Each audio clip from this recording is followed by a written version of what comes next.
Hey everyone, my name is Karina and welcome to the next masterclass of the series.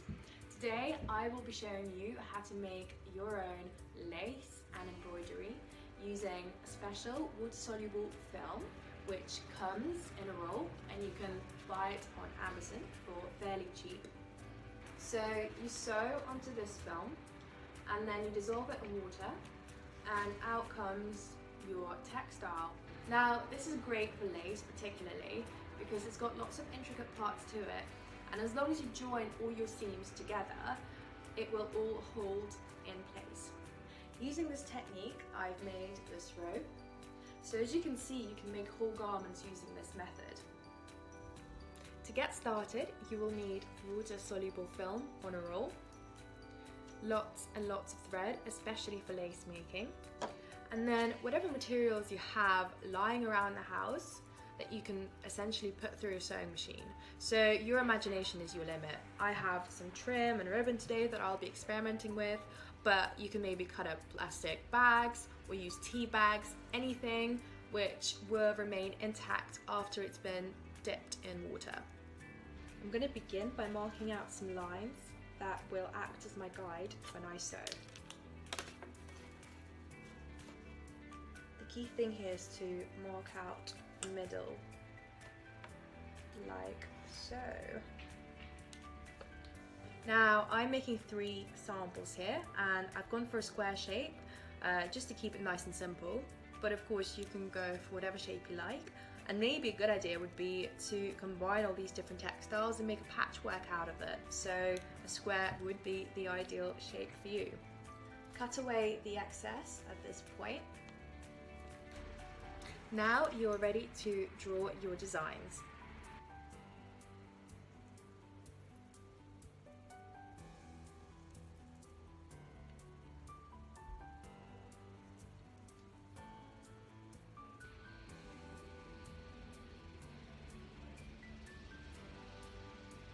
So now that I've got all my designs ready, I can begin sewing.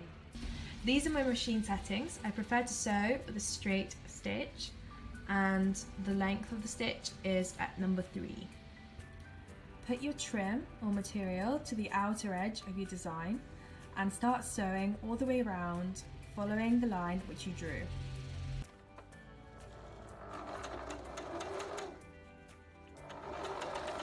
Sometimes it's impossible to do your whole design with just one length of trim, so cut where you need to and then start again from another place. For extra support, you might want to consider going back over your sections like this. And then trim the thread.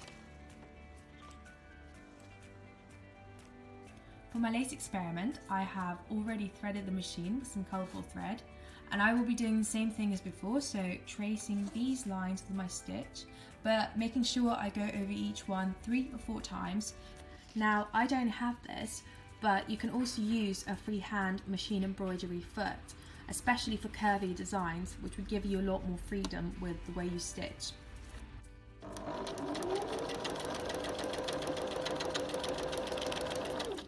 Now that I've finished this one, I'm going to take my ribbon and sew it up and down like this across my grid.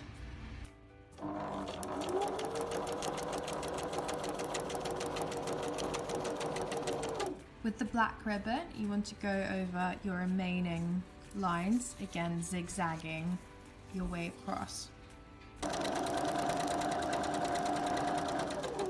Now that I have finished my sewing, I am ready to dissolve the film. So first of all, you want to cut away the excess film like this, and you can use this again in your next project. And then get yourself some warm water, and you can begin by just simply dipping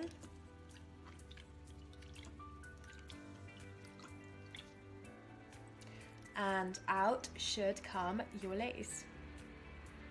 Now I'm going to repeat this with my other samples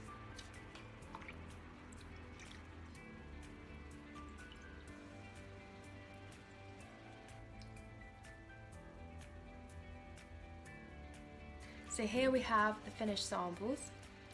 First, the lace, which is very delicate and intricate, but it's also equally strong.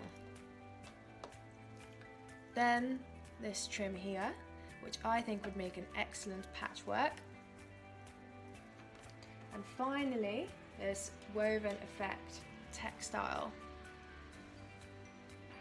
As you've just witnessed, there are a ton of possibilities for this technique, and I hope you've enjoyed this masterclass. Good luck on your junk couture journey, and I'll see you in my next video. Bye!